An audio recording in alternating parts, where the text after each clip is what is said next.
สบายดีทุกคนมาตกเบ็ดมื้อนี้ฝนตก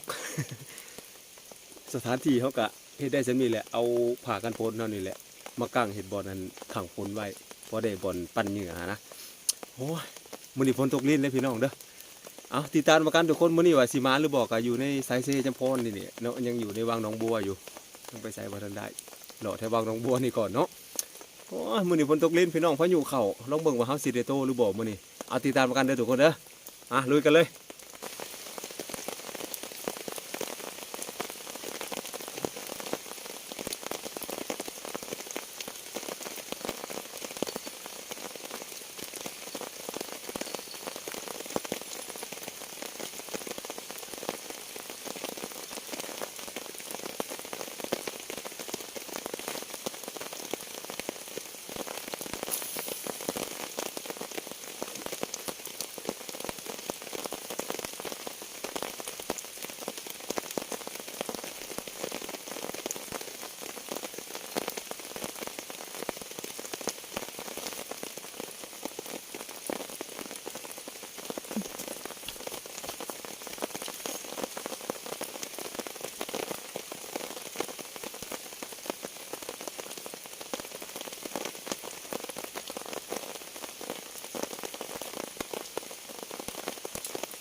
ปากก็หน่อย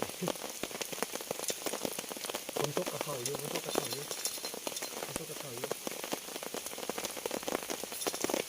คนทุกกระได้อยู่น้ำอยู่ดีเนาะทุกคน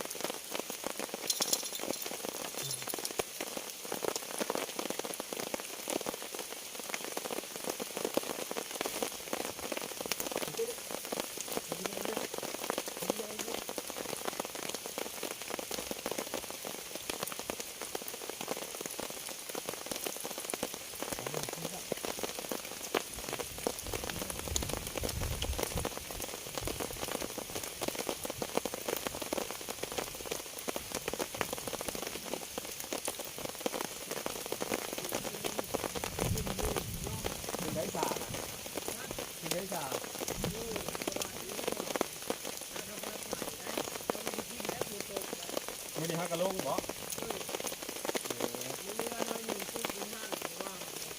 เนาะ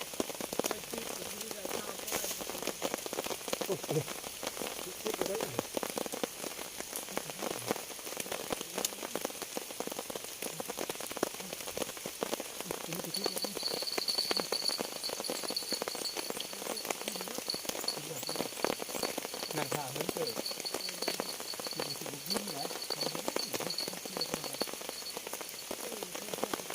พอเท้าเขาก็บอกพี่น้องเขาก็บอกเขาแข็งเขาถึงถือ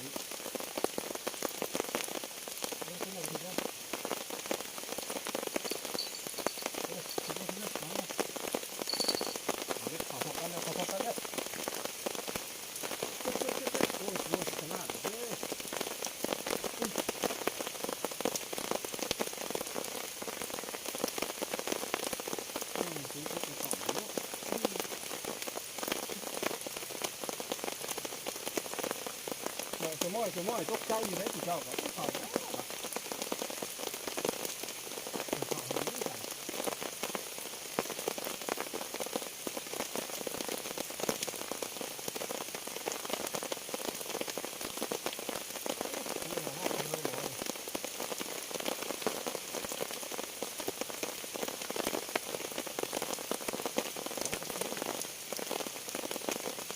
เก่งทุกคนปะเก้ใส่งามๆใส่งามๆ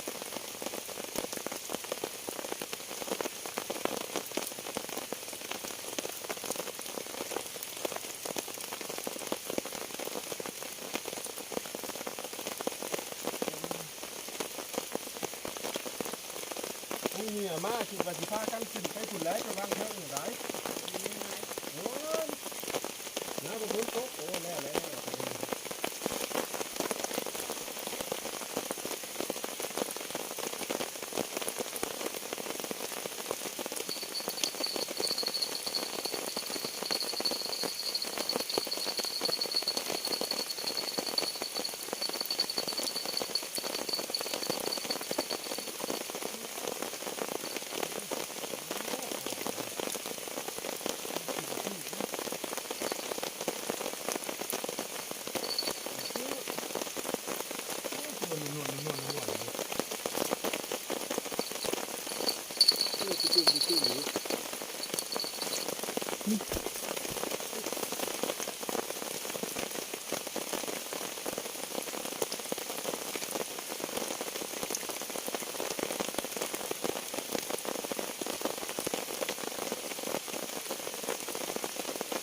แรงมาก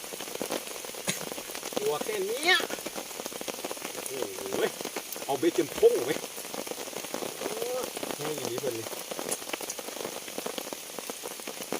เอาเบ็ดจนพุ่งเลยเนี่ยตัวนี้นี่ขนาดนี้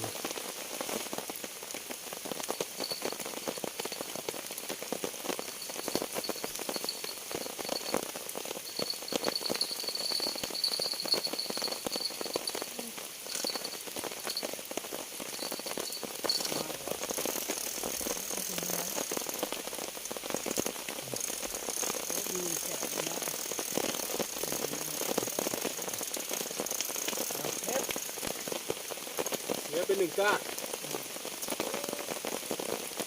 เดี๋ยวซื้อรอบใหม่เลยเนี่ย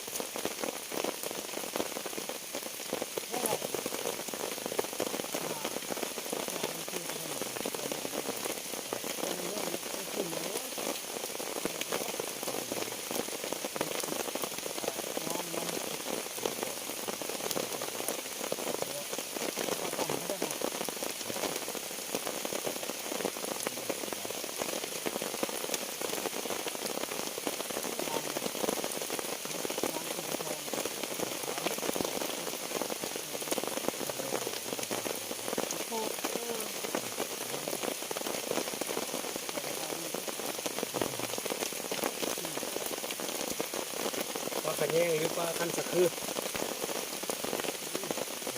ปลาขะแยงแบบ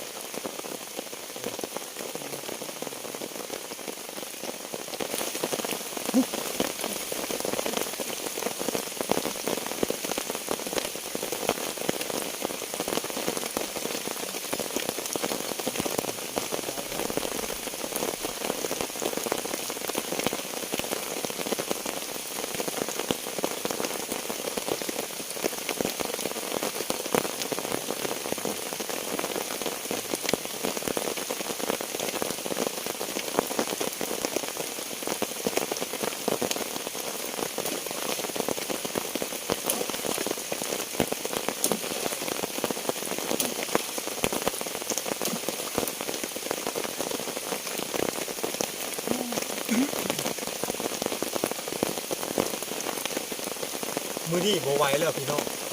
ย่อมมือนี่คือว่าย่อมมือนี่คนกะบ่ย่อมเศร้าคนก็ต้มดีๆหรอย่อมมือนี่บ่ไหวแล้วเริ่มหนาวแห้งแล้วแล้วก็เม็ดเฮากะโลกเฮาได้เทอันนี้เทหรือว่าเสียอะไรเนาะสิได้มาสอนมันสิสอนได้บ่มันถึงน้ำหรือว่าถึงแล้วตั้งอันนึงลองเบิ่งปลากะบ่กินแน่มื้อนี้ฝนตกลิ้นตกแห้งเติบอยู่ได้เบิ่งลาดล่าวเลยคือสิบ่เศร้าหรอกคนสิได้ยุดคลิปไว้สักนิดก่อนเด้อทุกคนเด้อขอบคุณขอบใจที่เบิ่งกันตั้งแต่ต้นจนจบเนาะคลิปนี้อาจสิประมาณ